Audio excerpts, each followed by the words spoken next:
Okay, let's talk about December 29th, 2025, a date that was supposed to change everything. Russian state media erupts with a bulletin so shocking it freezes the diplomatic world in its tracks. They claim that 91, let me repeat that, 91 advanced jet-powered loitering munitions just pulled off the impossible. They allegedly slipped through Russia's most sophisticated air defense networks around Novgorod and struck a secure state residence used by President Vladimir Putin. Think about the scale of that claim for a second. 91 drones. This isn't a couple of lucky hits. This is portrayed as a massive, coordinated military operation involving precision engineering, real-time intelligence fusion, and the kind of operational sophistication that would make NATO planners nervous. Moscow's response was instantaneous and brutal in its rhetoric. Foreign Minister Sergei Lavrov didn't just condemn it, he called it an act of state terrorism, and immediately suspended all peace talks. The Kremlin machine went into overdrive, broadcasting outrage across every channel. The message to the West was clear: Ukraine, with your help, has just crossed the ultimate red line. This wasn't just an attack. This was an assassination attempt on the Russian head of state. But here's where the story, the official Russian story, starts to develop cracks you could drive a tank through, because within hours, journalists and analysts did what they always do. They started looking for evidence. And in the town of Valdai, the supposed ground zero, they found nothing. Absolutely nothing. Residents talked to the BBC, to Reuters, to independent Russian journalists, risking everything to report the truth. And their testimony was unanimous. A quiet winter night. No explosions, no panic, no distant thumps of air defenses engaging dozens of incoming threats. One local put it perfectly: if something like that happened here, everyone would be talking about it. The windows would have shaken. We would have heard the S-400 batteries lighting up the sky. Satellite imagery over the following days showed no scorch marks, no craters, no emergency vehicle scarring on the landscape, no evidence of the massive response infrastructure you'd expect after an attempted decapitation strike. Commercial imaging from multiple providers, analyzed by independent military intelligence firms, showed zero physical disturbance. It was as if the massive, history-altering attack never physically occurred. The electromagnetic signatures that should have accompanied such a large-scale drone operation? Absent. The social media chatter from a town that just witnessed national trauma? Silent. Now, why would that be? The timing gives us the first major clue. This blockbuster allegation landed precisely 24 hours after a landmark press conference in Washington. President Zelensky stood next to President Trump and announced they were 90% aligned on a new, detailed peace framework. After years of stalemate, after hundreds of thousands of casualties, after the economic bleeding of both nations, a real breakthrough was on the table. Security guarantees were being discussed, territorial compromises were being mapped. The international community was cautiously optimistic that the bloodiest European conflict since 1945 might finally be winding down. And then, boom, the Valdai story hits global headlines like a diplomatic wrecking ball.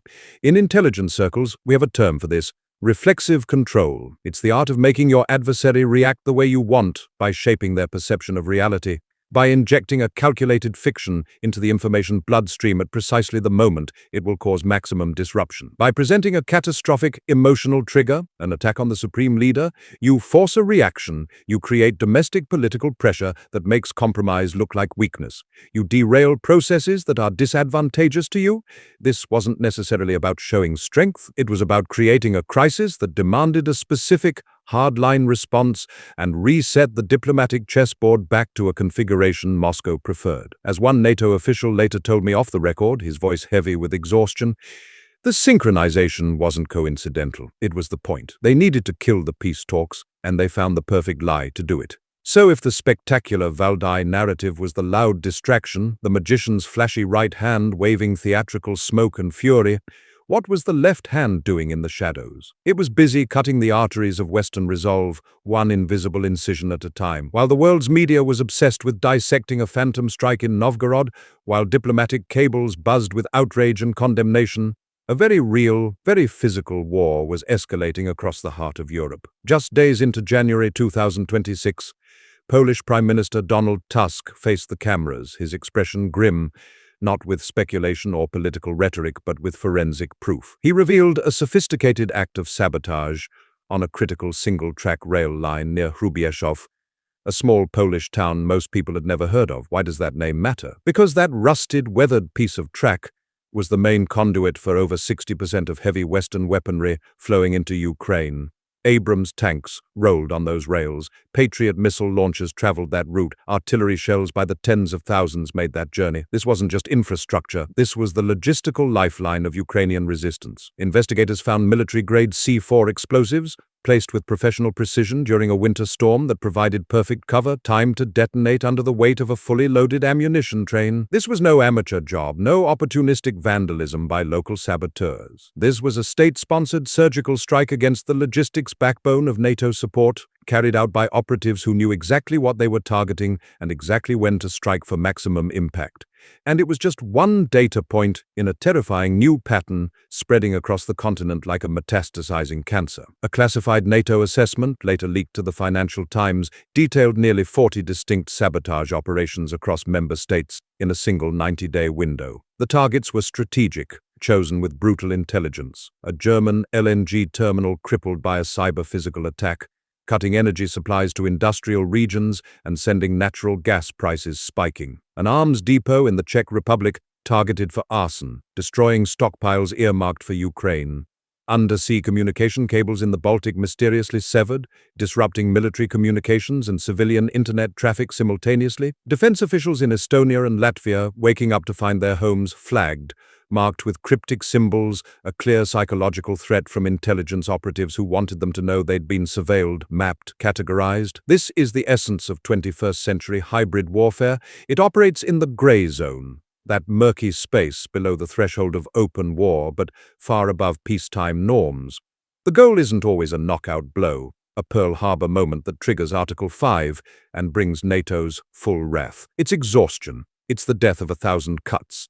It's forcing societies to live in a constant state of low-grade anxiety, spending billions on physical security and cybersecurity, watching public support for aid erode amid the chaos and economic strain. It's making voters question whether distant conflicts are worth the price when their own infrastructure is under attack, when their own energy bills are skyrocketing, when their own leaders can't guarantee basic security at home. As German Chancellor Friedrich Merz starkly admitted in a closed-door EU meeting that was later leaked, Europe is now in a state of war-peace, a twilight condition where we're not formally at war, but we're certainly no longer at peace. The old certainties, the post-Cold War dividend of security and prosperity, have evaporated. Every rail junction is now a potential target. Every energy terminal requires military-grade protection. Every digital system could be the next entry point for an attack that blurs the line between crime and warfare. The duality is now the defining challenge of Western security policy. Valdai was a weapon of perception, designed to manipulate the global information space, to create emotional triggers that justify escalations and kill diplomatic progress. The rail sabotage was a weapon of systems degradation, designed to physically and economically bleed the alliance dry without ever firing a shot that could trigger a formal declaration of war. These aren't separate campaigns, they're synchronized elements of a single integrated strategy. For the United States and its partners, winning this shadow war requires a new playbook, one that acknowledges we're fighting enemies who don't respect our categories of war and peace, who exploit our openness and our legal frameworks. It's not just about more tanks or jets sitting on tarmacs, it's about forensic accountants tracing shell companies that fund sabotage networks through 5 layers of corporate obfuscation.